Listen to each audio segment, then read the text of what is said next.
Hey, hope you guys enjoyed the video, and be sure to stay tuned to the end to find out how you can win a copy of Pokemon Brilliant Diamond and Shining Pearl.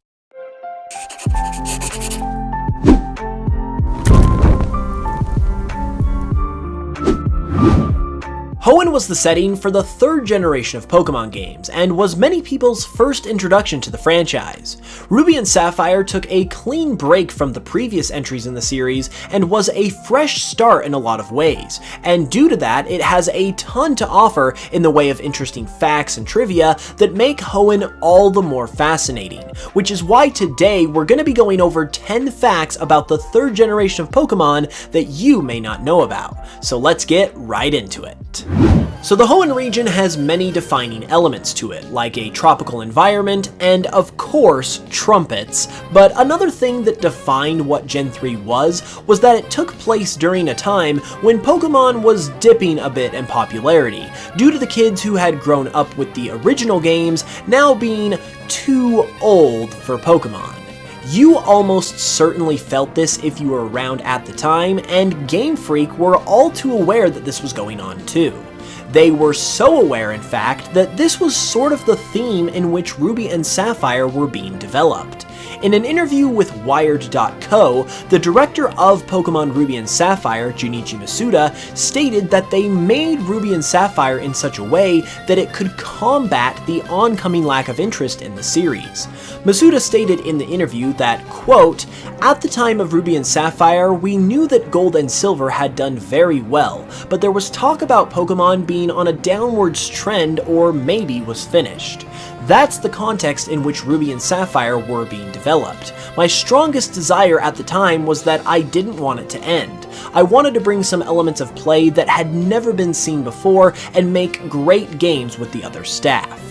This could possibly be the reason for many of the gameplay elements that captivated players in particular, like double battles, abilities, and things like the Brel quest for the Regis that really added a sense of mystery and fascination to the games. It's really cool to know that it wasn't just fan perception surrounding this idea of Pokemon being less popular at the time. It was something that actually affected how Game Freak developed their latest games, and thankfully, it paid off.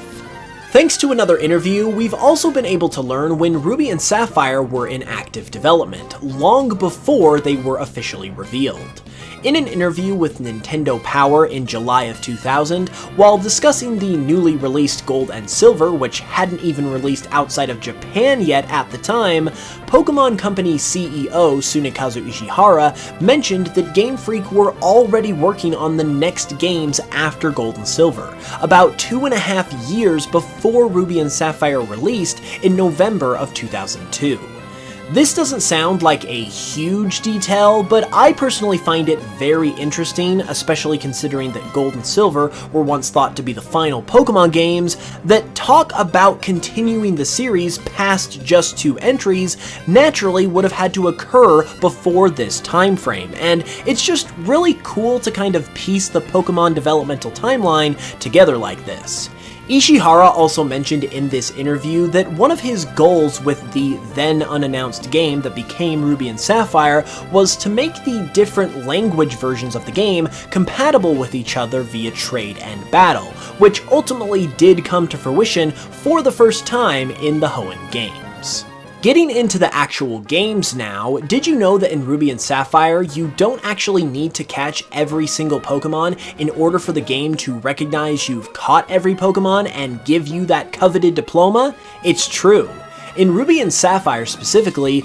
the games erroneously do not check for 2 Pokemon in particular when checking for completion of the National Pokedex: Trico and Chikorita. However, since the games do still check for Trico when examining for completion of the Hoenn Pokedex, you will still need to catch a Trico, but you can completely ignore Chikorita and still complete the National Pokedex in those games, which is kind of funny since Chikorita is often the forgotten and overlooked Johto starter.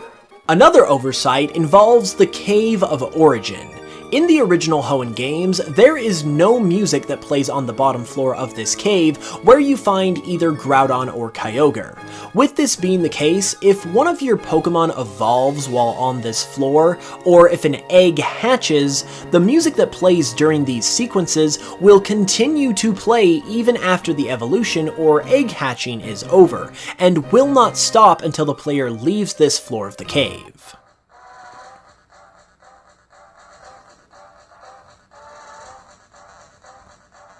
In addition to oversights, there's also a pretty ironic plot hole in Ruby and Sapphire as well. Just outside of Rustboro City lies the Rusturf Tunnel. According to the games, this tunnel was constructed by the Devon Corporation in an attempt to more easily connect Rustboro to the eastern part of the region, but the project was halted partway through due to the loudness of the construction disturbing the Pokemon in the area, hence why you have to finish clearing the cave yourself. The problem with this, though, is that every Pokemon that you can find in the cave, which consists of only Whismur, has the ability Soundproof, which completely nullifies the reason for the stoppage of construction.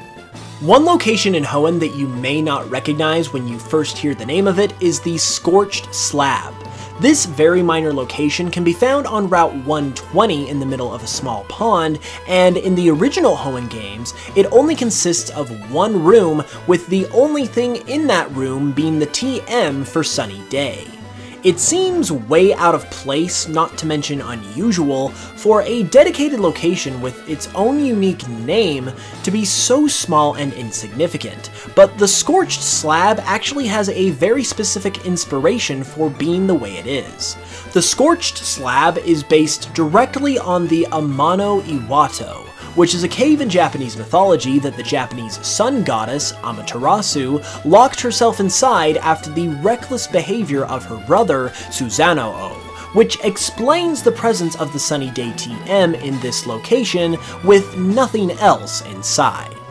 One of the more iconic moments in Pokemon history comes from the Hoenn games as well, and concerns a certain NPC in Pacifidlog Town. When talked to, the NPC will ask where you are from, but the only available choices are yes and no, which doesn't make any sense. Fans have long assumed this to be some kind of error or some kind of limitation on the game's part, with not being able to provide a super specific answer. However, it turns out that this was actually all intentional and an inside joke amongst Game Freak staff. If you answer yes to the NPC's question, he will say, "Yes town? I've never heard of a place like that." In Japanese, this phrase translates to High Town, which was actually the name of an apartment building that members of Game Freak would stay at while they were working on Pokemon Red and Green, which is a joke that literally no one else would get, but hey, it's still cool to know that there's actually a reason behind one of the stranger moments in Pokemon history.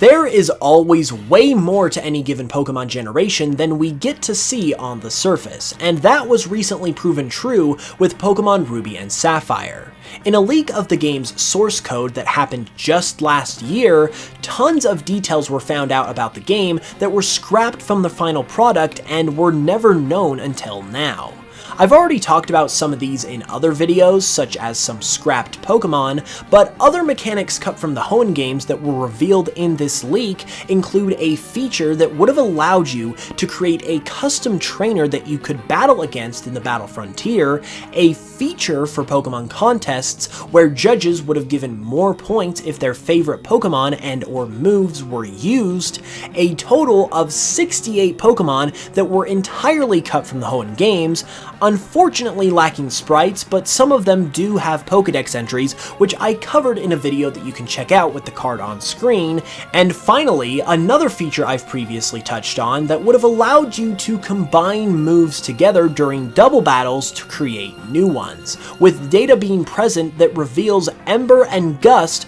would have been combinable to create a new move called Heat Wave, which did actually make the games despite this feature being cut. This is a huge revelation that was completely unknown by the public for almost 20 years, and only leaves you wondering about what other Gen 3 secrets have still yet to be uncovered. Aside from the source code leak though, there is also evidence of other cut content in the data of the games as well. Within the data of Ruby and Sapphire are some unused NPC scripts that reveal the existence of a cut decoration shop in Slateport City.